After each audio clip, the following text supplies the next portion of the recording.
नमस्कार साथियों, मैं विमल शर्मा उड़ान एएस बिलासपुर के यूट्यूब मंच पर आपका स्वागत करता हूं। आज मैं आपके सामने भारतीय इतिहास के एक महत्वपूर्ण टॉपिक ब्रिटिश काल में पत्रकारिता के इतिहास के बारे में चर्चा करने के लिए उपस्थित हुआ हूं। आज हम जानेंगे कि कौन कौन से ऐसे समाचार पत्र थे, पत्रिकाएँ थी जिन्होंने राष्ट्रवाद के विकास में, राष्ट्रीय आंदोलन में अपना योगदान दिया। कौन कौन से ऐसे प्रमुख समाचार पत्र थे जिन्होंने क्रांतिकारी घटनाओं को उकसाने के लिए एक प्रेरणा के तौर पे काम किया, और कौन कौन से कुछ प्रमुख प्रतिबंध थे। जैसे आपने सुना होगा वर्नाकुलर प्रेस एक्ट, जो समाचार पत्रों पे प्रतिबंधित करने के लिए लाया गया था, तो इनके बारे में जानेंगे। तो भारत में अगर पत्रकारिता की शुरुआत की बात करें तो इसमें सबसे पहली महत्वपूर्ण घटना थी भारत में प्रिंटिंग प्रेस का आगमन।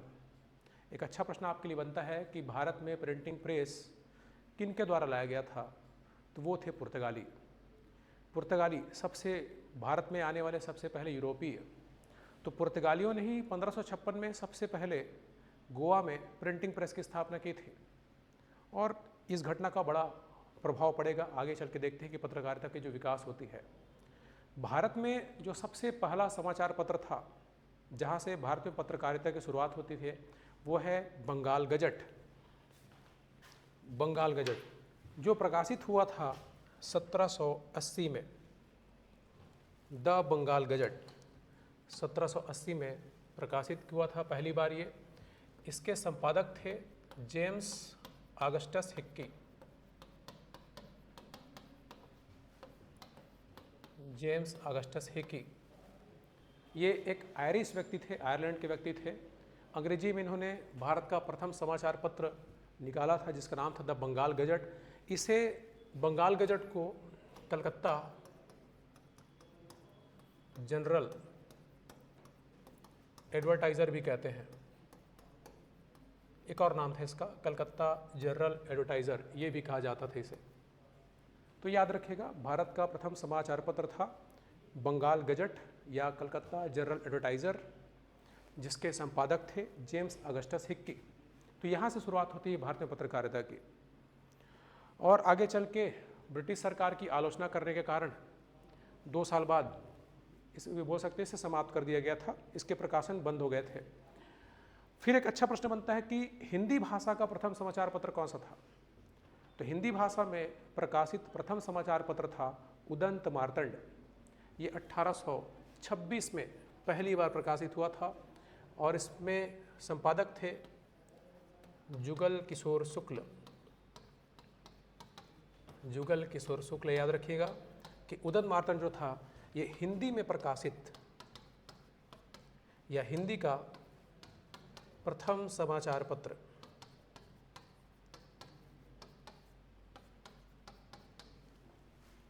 तो बंगाल गजट, यहाँ से भारतीय पत्रकारिता की शुरुआत हुई, और उदंत मार्तंड भारत का प्रथम हिंदी भाषा में समाचार पत्र था।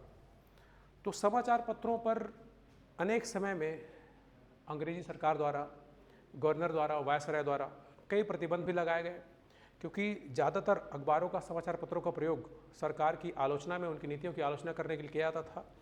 जैसे बात करें कुछ प्रतिबंधों की, तो 1799 में एक कानून लाया गया था, समाचार पत्रों का पत्रक्षण अधिनियम 1799।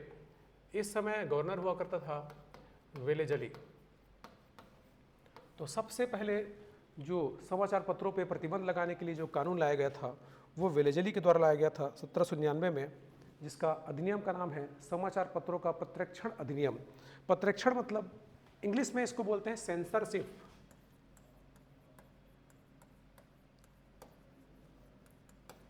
इस कानून का नाम था censorship of press act.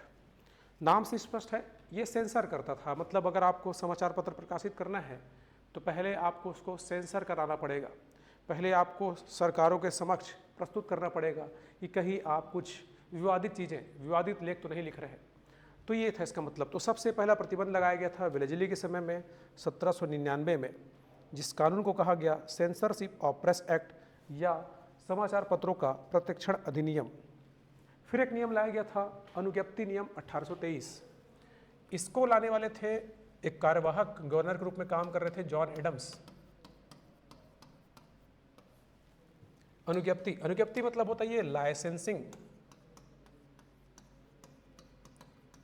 Regulations कहा गया है इसको।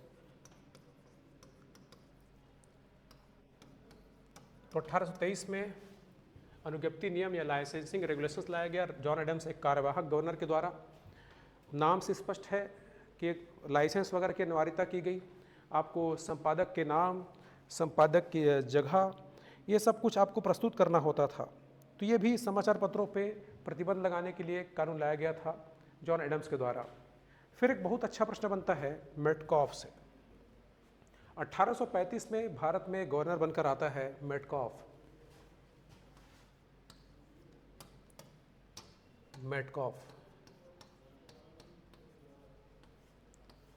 मेटकॉफ ने इस 1823 के लाइसेंसिंग रेगुलेशन को या जो प्रतिबंध लगाए गए थे, इन नियम को थोड़ा उदार किया। इस नियम के बहुत सारे प्रावधानों को उसने रद्द कर दिया। मतलब मेटकॉफ ने, बोल सकते हो, पत्रकारिता को थोड़ा आज़ादी दी, जिसके चलते मेटकॉफ को भारतीय प्रेस का मुक्तिदाता कहा जाता है। बहुत ही इंपॉर्टेंट पॉइंट है, याद रखिएगा। मेटकॉफ को कहा जाता है भारतीय प्रेस का मुक्तिदाता। तो मेटकॉफ 1835 में इसने 1823 के नियमों के कुछ प्रावधानों को रद्द कर दिया। भारतीय पत्रकारिता को थोड़ी आज़ादी मिली, जिसके चलते मेटकॉफ को भारतीय प्रेस का मुक्तिदाता कहा जाता है। अगर समाचार पत्रों पे प्रतिबंध लगाने की बात करें, उन पर नियंत्रण लगाने की बात करें, तो सबसे महत्वपूर्ण अधिनियम है वो है वर्नाकुलर प्रेस एक्ट। आपकी परीक्षाओं में भी कई बार आ चुका है कि वर्नाकुलर प्रेस एक्ट था क्या। तो बात करते हैं इस अधिनियम के बारे में। तो वर्नाकुलर प्रेस एक्ट जो था, ये 1878 में लिटन के द्वारा लाया गया था। तो बहुत इंपॉर्टेंट प्रश्न याद रखिएगा कि वर्नाकुलर प्रेस एक्ट क्या था, किसके समय में लाया गया था। तो इस समय वायसराय था लिटन। इसका उद्देश्य क्या था? तो वर्नाकुलर का मतलब होता है स्थानीय भाषा, क्षेत्रीय भाषा, ये सब इसके मतलब होते हैं। तो वर्नाकुलर जैसे नाम से स्पष्ट है, इसका उद्देश्य था स्थानीय भाषा, या आप कह सकते हैं कि भारतीय भाषाओं के समाचार पत्रों पे प्रतिबंध लगाना। जैसे कि यहाँ पे लिखा हुआ है, इसका उद्देश्य था भारतीय भाषाओं के समाचार पत्रों पर शासकीय सरकारी नियंत्रण स्थापित करना, उनमें रोक लगाना। तो वर्नाकुलर प्रेस एक्ट, इसकी पृष्ठभूमि भी आपको जानना पड़ेगा कि क्यों लाया गया था। तो लिटन के बारे में जब आप इतिहास में पढ़ते हैं,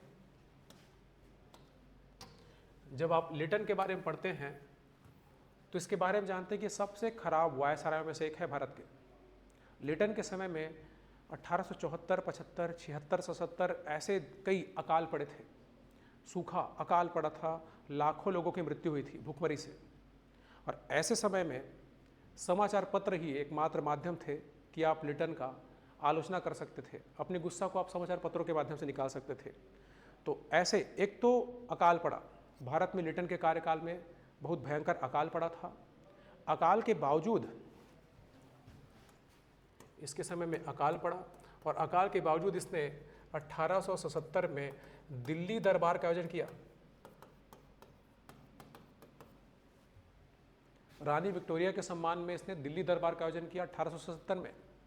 एक तरफ लोग भूख से मर रहे हैं, दूसरी तरफ ये दिल्ली दरबार का आयोजन करके वहाँ पे बहुत सारे पैसे खर्च कर रही है। अकाल में कार्रवाई करने की बजाय इसकी जो नीति थी, वो बोल सकते हो कि भारतीयों के प्रति बहुत ही खराब थी इस समय, और इसकी आलोचना समाचार पत्रों के माध्यम से हुई। तो समाचार पत्रों में लिटन का काफ़ी ज़्यादा विरोध हुआ, काफ़ी ज़्यादा आलोचना हुआ, जिसके चलते लिटन ये कानून लाया था वर्नाकुलर प्रेस एक्ट। वर्नाकुलर मतलब स्थानीय भाषा। तो स्थानीय भाषाओं या भारतीय भाषाओं के समाचार पत्रों पे सरकारी नियंत्रण स्थापित करने के लिए, ताकि वो सरकार के खिलाफ आलोचना या कुछ गलत ना लिखें, इसके लिए कानून लाया गया था। तो इसको याद रखना है, लिटन बहुत इंपॉर्टेंट है। 1878 वर्नाकुलर प्रेस एक्ट। तो लिटन इसमें मुख्य कर्ता धरता है आपका वर्नाकुलर प्रेस एक्ट का। फिर एक अच्छा प्रश्न बन सकता है कि समाप्त किसने किया। तो वर्नाकुलर प्रेस एक्ट को रद्द करता है रिपन 1882 में।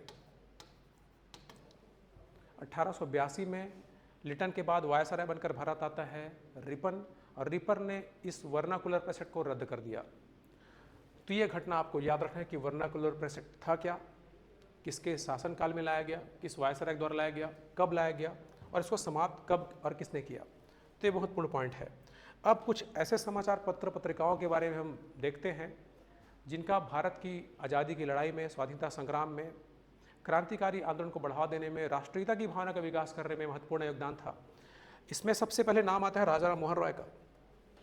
भारत के सबसे प्रमुख समाज सुधारकों में से एक, ब्रह्म समाज के संस्थापक राजा राम मोहन रॉय, जिनके प्रयासों से सती प्रथा को समाप्त किया गया था 1829 में। सती प्रथा को रोक लगाने के लिए काफ़ी ज़्यादा प्रयास किया गया था। जिनको भारत का प्रथम आधुनिक पुरुष कहा जाता है, भारत में सामाजिक सुधार आंदोलन के जनक कहा जाता है, तो राजा राम मोहन राय का काफ़ी ज़्यादा योगदान है पत्रकारिता में। इनकी दो प्रमुख समाचार पत्र है, बहुत इंपॉर्टेंट है। एक संवाद कौमुदी, ये बंगाली में प्रकाशित होती थी, इसी पत्रिका के माध्यम से उन्होंने सती प्रथा का विरोध किया था। और एक है मिरातुल अखबार, और मिरातुल अखबार को बोला जाता है ये फारसी में प्रकाशित होने वाला, ये फारसी में प्रकाशित होने वाला भारत का प्रथम अखबार है। तो फारसी का ये प्रथम अखबार है मिरातुल अखबार। तो याद रखना है आपको, राजा राम मोहन राय की समाचार पत्र है संवाद कौमुदी, मिरातुल अखबार। इसके अलावा एक और समाचार पत्रिका निकालते थे, एक मैगजीन निकालते थे जिसका नाम था ब्रह्मनिकल मैगजीन, वो भी इनकी थी। फिर बात करें हम लोग दादा भाई नौरोजी, कांग्रेस के प्रारंभिक चरण, उदारवादी चरण के एक बहुत बड़े नेता दादा भाई नौरोजी। इनकी पत्रिका थी राजगुप्तार। राजगुप्तार नामक एक पत्रिका निकालते थे। हिंदू पैट्रियट, ये भी बहुत इंपॉर्टेंट है क्योंकि ये संबंधित है नील विद्रोह से। भारत में 1859-60 में एक प्रसिद्ध विद्रोह हुआ था, नील विद्रोह या नील आंदोलन, और उस नील विद्रोह का अंग्रेजों की आलोचना की गई थी इस समाचार पत्र हिंदू पैट्रियट के माध्यम से। तो इसके भी संपादक याद रखना है आपको, हरिश्चंद्र मुखर्जी हुआ करते थे। हिंदू पैट्रियट इनकी पत्रिका है। फिर जैसे कि हमने बात किया था वर्नाकुलर प्रेस एक्ट के बारे में, लिटन के द्वारा 1878 में वर्नाकुलर प्रेस एक्ट लाया गया, समाचार पत्रों पर कार्रवाई की गई।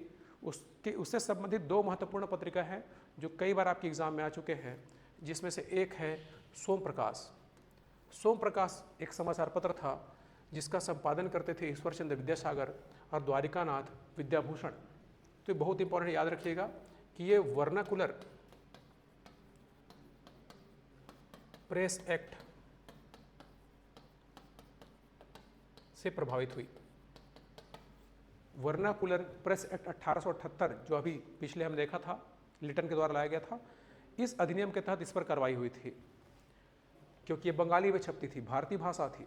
वैसी अगर बात करें अमृत बाजार पत्रिका, तो अमृत बाजार पत्रिका जो है इस पर भी वर्नाकुलर प्रेस एक्ट का प्रभाव देखने मिलता है। जैसे ही वर्नाकुलर प्रेस एक्ट लाया गया, अंग्रेजी, क्योंकि स्थानीय भाषाओं के समाचार पत्रों पर प्रतिबंध की बात थी, तो ये रातों रात अंग्रेजी में बदल गया। जो अब तक बंगाली में छपती थी और ये बदल गया अंग्रेजी में। तो वर्नाकुलर प्रेस एक्ट की कार्यवाही से बचने के लिए ये रातों रात अंग्रेजी में बदला। तो ये भी बहुत महत्वपूर्ण क्वेश्चन आपका बनता है। अमृत बाजार पत्रिका याद रखिएगा, शिशिर घोष और मोतीलाल घोष ये इसके संपादक थे। वैसी अगर बात करें देवेंद्रनाथ टैगोर, जिन्होंने राजा राम मोहन रॉय के बाद ब्रह्म समाज का नेतृत्व किया था, तो ये भी एक महान समाज सुधारक हैं। इनकी पत्रिका है इंडियन मिरर, इसको भी आपको याद रखना है। फिर कुछ महत्वपूर्ण समाचार पत्रों पे बात करें, आप देख रहे हैं युगांतर, गदर, केसरी, मराठा, वंदे मातरम, ये सब वो समाचार पत्र हैं जिन्होंने क्रांतिकारियों को प्रभावित किया था, क्रांतिकारियों को उकसाया, देश के युवाओं को उकसाया। तो क्रांतिकारी आंदोलन में इनका बड़ा योगदान है। तो ये सभी क्रांतिकारी आंदोलन से संबंधित है। जैसे कि युगांतर बहुत इंपॉर्टेंट है। युगांतर पत्रिका ये निकाली जाती थी अनुशीलन समिति के द्वारा। अनुशीलन समिति,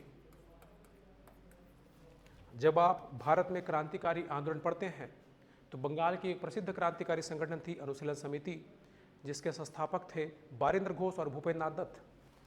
तो इनके द्वारा ये युगांतर नाम की पत्रिका निकाली जाती थी। फिर बात करते हैं हम लोग गदर। काफ़ी प्रसिद्ध, काफ़ी चर्चित पत्रिका है गदर पत्रिका, जो गदर पार्टी के द्वारा निकाली जाती थी। गदर पार्टी बहुत इंपॉर्टेंट, आपके बारे में कई बार पूछ चुका है क्वेश्चन यहाँ से। 1913 में अमेरिका के सैन फ्रांसिस्को में जिसकी स्थापना हुई थी, ये अमेरिका में काम करने वाली क्रांतिकारी संगठन है गदर पार्टी। ठीक, लाला हरदयाल और सोहन सिंह भाकना के द्वारा 1913 में सैन फ्रांसिस्को में गदर पार्टी की स्थापना हुई थी। गदर नामक पत्रिका के नाम से इनको गदर पार्टी बोला गया। फिर एक बड़ा नाम आता है बाल गंगाधर तिलक का। बाल गंगाधर तिलक, इन्होंने 1881 से दो प्रमुख पत्रिकाओं का प्रकाशन किया। एक थी केसरी, और केसरी आपको याद रखना है कि ये मराठी भाषा में प्रकाशित होती थी, जबकि जो मराठा था ये अंग्रेजी में प्रकाशित होता था। मराठा साप्ताहिक थी, वीकली थी आपकी, जबकि केसरी एक मराठी में निकलने वाली दैनिक पत्रिका थी। और अगर आपको प्रश्न पूछे कि बाल गंगाधर तिलक के क्रांतिकारी विचार, उग्र विचार किस में प्रकाशित होते थे, तो केसरी। आप पढ़ते भी होंगे कई बार, ये हमेशा केसरी के लेखों को पढ़कर बड़े बड़े घटनाएं, क्रांतिकारी घटनाएं भी हुई हैं। इन्हीं केसरी में लिखे लेखों को पढ़कर चापेकर बंधुओं ने पूना के प्लेग अधिकारियों की हत्या कर दी थी। तो ये क्रांतिकारी समाचार पत्र हैं जिनका क्रांतिकारी घटनाओं में बड़ा बड़ा योगदान है। वैसे ही गरम दल के जो नेता थे विपिन चंद्रपाल, अरविंद घोष, इनके द्वारा एक पत्रिका निकाली जाती थी वंदे मातरम। तो ये सब ऐसे समाचार पत्र हैं जिनका भारत में क्रांतिकारी घटनाओं, आंदोलन में महत्वपूर्ण योगदान है। इसमें आप एक और पॉइंट नोट कर सकते हो, एक ऐसे ही क्रांतिकारी विचारधारा के पत्रकार हुआ करते थे गणेश शंकर विद्यार्थी।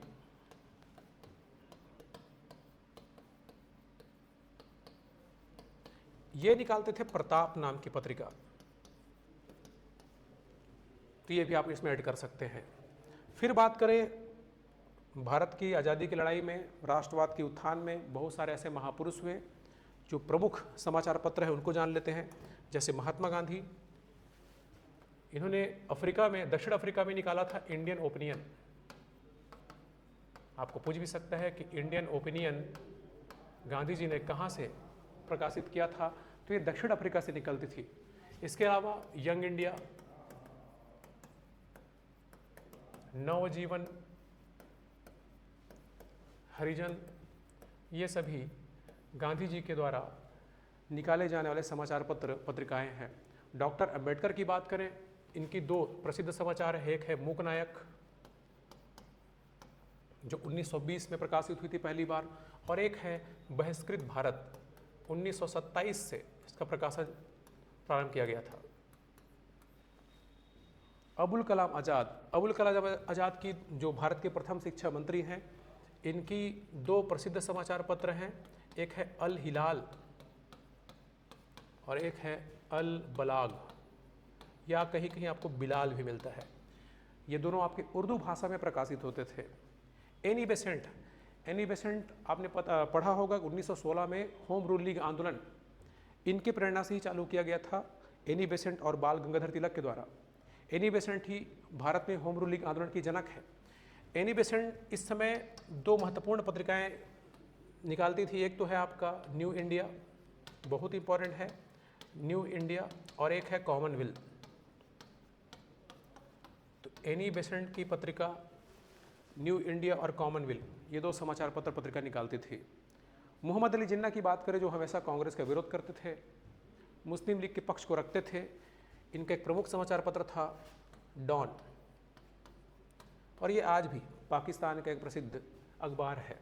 ये सारी घटना थी। तो ये थे कुछ महत्वपूर्ण समाचार पत्र जो काफ़ी बार एग्जाम में आपके आए हुए हैं और आपके लिए महत्वपूर्ण है। वर्नाकुलर प्रेस एक्ट बहुत इंपॉर्टेंट है, ये आपके मेंस का भी एक अच्छा प्रश्न बन सकता है। वर्नाकुलर प्रेस एक्ट क्या था, इसके प्रावधान क्या थे, तो याद रखना है वर्नाकुलर प्रेस एक्ट 1878 में लिटन के द्वारा लाया गया था। इसका उद्देश्य था स्थानीय भाषा या भारतीय भाषाओं के समाचार पत्रों पर प्रतिबंध लगाना। इसको आगे चलकर रिपन के द्वारा 1882 में समाप्त किया गया। प्रधान की बात करें वर्नाकुलर प्रेस एक्ट की, तो वहाँ पे जो जिला मजिस्ट्रेट होते थे उनको पूरी शक्ति दे दी गई थी। जिला मजिस्ट्रेट क्या कर सकते थे, किसी भी समाचार पत्र के संपादक को उससे एक प्रति मांग सकते थे, उसको सेंसर कर सकते थे, उनके अनुमति के बिना वो दोबारा छप नहीं सकता था। ऐसी पावर दी गई थी जिला मजिस्ट्रेट को। तो वर्नाकुलर प्रेस एक्ट आपको याद रखना है, एक बड़ी घटना है, ये आपके मेंस के लिए एक अच्छा प्रश्न बन सकता है। ठीक, इसे गैगिंग एक्ट या गला घोटू अधिनियम या मुंह दबाने वाला अधिनियम भी कहा जाता है। ठीक, तो ये कुछ प्रश्न थे आपके जो आपके बन सकते हैं पत्रकारिता से संबंधित। ठीक, तो अगर आपको वीडियो अच्छा लगा तो हमारे चैनल से जुड़िए, सब्सक्राइब कीजिए, शेयर कीजिए। धन्यवाद।